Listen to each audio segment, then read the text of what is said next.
одам то чӣ андоза метавонад аз як баландӣ ҷаҳида тавонад ва кадом варзишгарон дар ҷаҳон бештар ҷаҳида метавонад ва инчунин ҷаҳишҳои ғайриоддӣ аз баландии даҳҳо километр чӣ гуна ба назар мерасад. Бо шумо ҳастам Некатоб ва дар ин видео ҷаҳишҳои олӣ ва инчунин баландтарин ҷаҳиши таърихи инсониятро нишон медиҳам. Гузашта аз ин ҷаҳишҳои гуногун ки бешубҳа шуморо ба ҳайрат меандозад ва шумо бе ягон шаку шубҳа онҳоро надидаед. Дар канали мо обуна шуда зангдорро пахш намоед, як лайки дигар ва мо навори имрӯзаро оғоз мекунем. Рафтем. дӯстон, шумо тамошо ва рақобатҳои варзишии ҷолибро ҳамроҳ бо як икс боз ҳам ҷолибтар кунед. Регистратсияи осон, пур кардан ва гирифтани маблағ аз тамоми гӯшаву канори дунё ва коэффициентҳои баланд ва муҳимтар аз ҳама бонус то $100 бо промокоди NECA. Маълумотҳои лозима дар комментария ва ба шумо муваффақият хоҳонем. чун қоида вақте ки сухан дар бораи ҷаҳидан меравад, бисёри одамон дарҳол ҷаҳидан ба баландиро ба хотир меоранд. Давидан яке аз намудҳои машҳури варзиш аст. Пас биёед онро аз ин сар мекунем. соли гузашта дар Токио бозиҳои олимпӣ баргузор шуда буданд ва варзишгарони он ҷо бо қаҳрамонии кӯҳнаи итолиёвӣ Ҷан Марко Тамбери ва қатарец Мутас Баршим ба баландӣ ҷаҳиданд. Ҳарду натиҷаи 237 сантиметрро нишон доданд. Ин хеле хуб аст, вале онҳо то ҳол рекорди пешинаро шикаста натавонистанд, ки қариб 20 сол боз давом дорад. Он аз ҷониби як варзишгари кубавӣ Хавер Сотамайер дар Олимпиадаи Барселона дар соли 1992 гузошта шуда буд, ки ӯ ба ҷаҳиши баландии то 234 метр медали тирро гирифт ва як сол пас ҳамин варзишгар дар Саламанка рекорди афсонавӣ гузошт ва он вақт ба баландии 245 сантиметр ҷаҳида аввалин шахсе шуд, ки 8 футро паси сар кард. Пештар ин як чизи ғайривоқеӣ буд. баъдтар варзишгари кубагӣ кӯшиш кард, яъне худи ӯ кӯшиш кард то рекорди худашро шиканад, аммо ба ӯ муяссар нашуд ва натавонист ва дигар варзишгарон низ натавонистанд, ки рекорди ӯро шикананд. ҳанӯз ҳам шикастнопазир ин рекорд боқӣ мемонад ва маълум нест, ки кӣ ва кай онро мешиканад. касе аз тар давидан ва аз болои панҷараҳо париданро дӯст медорад ва каси дигар бошад аз баландӣ ба об ғӯтиданро дӯст медорад. ман боварӣ дорам, ки чунин одамон дар байни шумо низ зиёданд. аз чӣ қадар баландии максималӣ шумо ҷаҳидаед? шояд аз манораи 5 метра ба дохили ҳавз ё аз ягон барри кӯҳ бо баландии 10 метр ҷаҳида бошед? агар чунин аст, ба ҳар ҳол ба шумо респект. ҳар қадаре ки шумо ҷаҳидагӣ набошед, боварӣ дорам, ки касе аз шумо аз баландии баландтар аз варзишгари швейтсариягӣ Лазаро Шаллери ҷаҳидагӣ нестед. ин варзишгари ломбурда бо лақаби Ласо паридан аз баландиҳои даҳшатовар ба дохили обро дӯст медорад ва дар соли 2015 як рекорди афсонавӣ гузошт. ӯ ба баландии шаршараи Касада де Сальто баромада ва аз он ҷо, яъне аз баландии 58 метр ба дохили ҳавзи табиӣ партов худро. танҳо шумо тасаввур кунед, ки ин чӣ қадар зиёд аст. барои дақиқтар фаҳмидани шумо, ин баландӣ баробар аст тақрибан ба бинои 20 ошёна. ҳангоми ҷаҳиш ба об суръати ӯ қариб тақрибан ба 123 км/соат баробар шуда буд. бояд қайд намуд, ки варзишгари номбурда бениҳоят дуруст ва моҳирона ҷаҳиш намуд ба об. аммо ба ҳама ин нигоҳ накарда, ки ӯ варзишгари профессионалӣ, яъне касбӣ мебошад, дар ин ҷо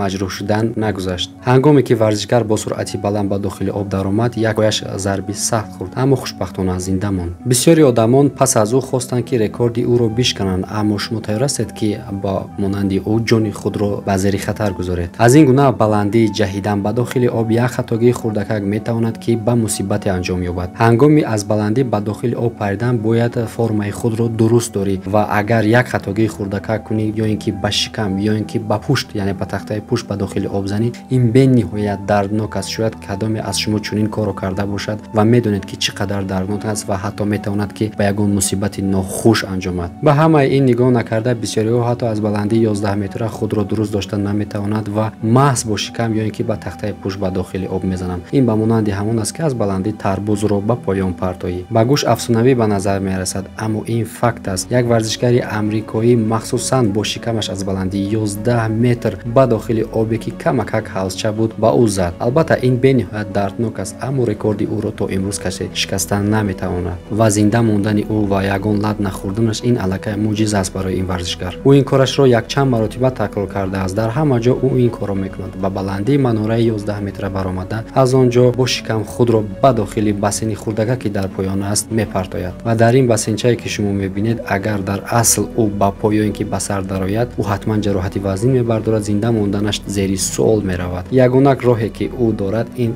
худро бо шикам партофтан аст ва ягона роҳи зинда мондан. бояд ёродрас шавем ки дар он ҷо ҳамагӣ 30 сантиметр об асту халос. гузашта аз ин ӯ дар соли 2011 дар варзишгоҳе дар Норвегия ҳамин трюки худро такрор кард, аммо баландии он ҷо каме зиёдтар буд, яъне аз 11 метру 20 сантиметр худро ба дохили бассейне ки ҳамагӣ 30 сантиметр об дошт партофт. гузашта аз ин ҳамзамон дар ҳамон вақт боз инро ба 30 сантиметри дигар баландтар кард, яъне 11 метр ҷаҳиш дар соли 2014 рекорди худи худашро шикаст. пас аз корҳои ӯ одам ҳайрон намешавад ба номе ки ба ӯ гузоштанд, яъне ӯро профессор дар ҳамин гунаи варзиш меноманд. дилхоҳ одаме ки ин ҷаҳиши ӯро такрор кунад, новобаста аз оне ки ӯ чӣ гуна варзишгарад, ӯ ҳатман тамоми қабрғаҳояшро, устухонҳои миёнашро мешканад ва рост ба беморхона интиқол дода мешавад. ин варзишгари амрикоӣ ягона шахсе аст ки аз чунин баландӣ бо шикам ба дохили оби ҳамагӣ 30 сантиметра ҷаҳиш мекунад. албатта ба профессор нигоҳ накарда ки ӯ ҳамеша муваффақ мешавад, ба ягон касе аз шумо ҳеҷ гоҳ маслиҳат намедиҳем ки чунин кори ӯро такрор кунед, ҳаққалан аз баландии 5 метр, чунки ин метавонад бо шумо ба як фоҷиа анҷомад.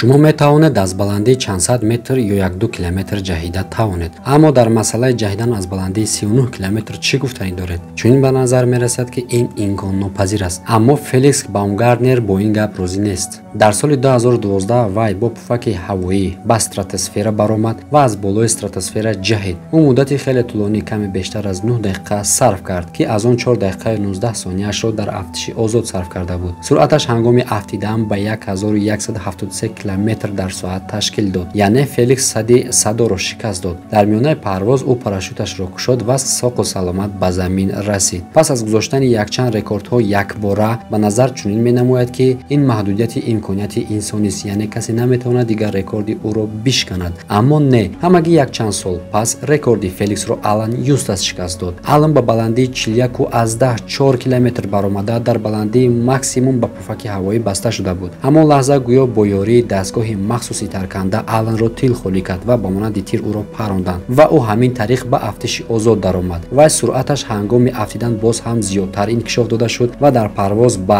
1320 км дар соат суръаташ баробар шуда буд. Юстас ҳарчанд рекорди ҷаҳонӣ оид ба баландии аввал ва масофаи озодро гузошт, ҳарчанд ӯро метавон парашютгари муваффақтар хонд, аммо Гарднер бо парашютҳои гуногун ва шароити каме дигар ҷаҳиш кард. бо ҳамин сабаб ҳар дуро чемпион ва одамони фавқулода метавон ҳисоб кард.